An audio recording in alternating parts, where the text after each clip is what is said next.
नमस्कार फ्रेंड्स, चलते देखा ओडिशा स्टाफ सिलेक्शन कमिशन तरफ आसला बहुत ही बड़ निजुक्ति जहाँकि जूनियर एनफोर्समेंट ऑफिसर यार ऑनलाइन रजिस्ट्रेशन स्टार्ट होती देखो आमर 16/1/2024 एवं यार लास्ट डेट रही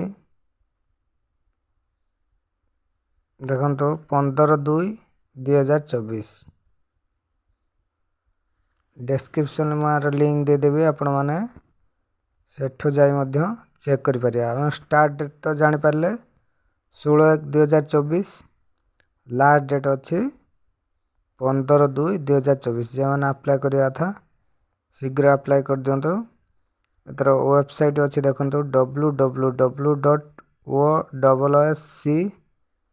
www.osc.gov.in यार फुल फॉर्म है ओडिशा स्टाफ सिलेक्शन कमिशन। तापर स्क्रॉल करिया देखो टोटल केतरा पोस्ट अच्छी ना जूनियर एनफोर्समेंट ऑफिसर इधर टोटल वैकेंसी अच्छी 30टा है ना।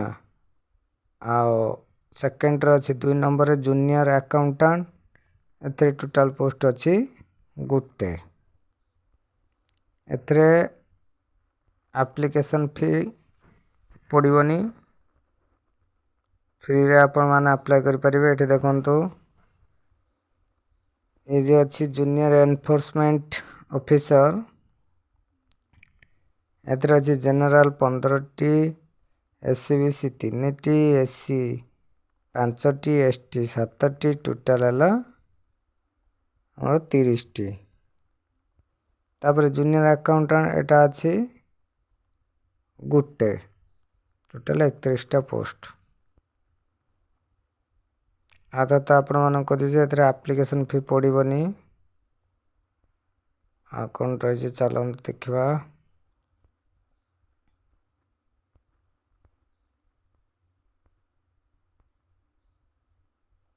एटे एलिजिबिलिटी कौन अच्छे ना सिटीजन ऑफ इंडिया रे आपण माने सिटीजन होते of good character of sound health good physique and free from organic defects of bodily infirmity if married must not have more than one spouse living ए सब अच्छी eligibility आपण माने एठू check करने।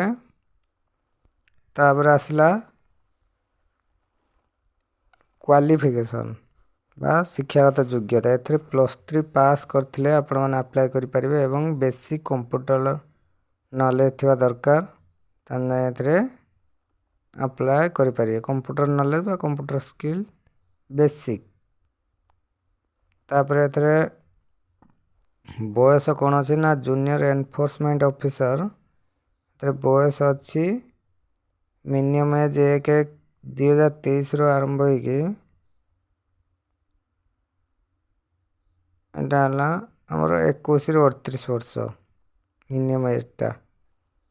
Junior enforcement officer 21 ରୁ 38 वर्ष junior accountant है 21 ରୁ 38 वर्ष जो मानकर एज हो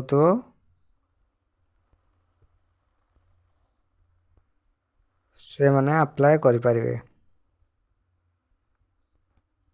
सब अच्छी डिस्क्रिप्शन ले यार लिंक मु दे दीजी सेठू जाइए आपण माने भल से चेक करके तापरे अप्लाई करिवे। जहाँ कि एथरे क्वालिफिकेशन तो आपण माने जानिले +3 पास एवं एप्लिकेशन नो एप्लिकेशन फी एथरे अच्छी एवं स्टार्ट डेट आउथरे मु कहि दोची देखि नियंतु।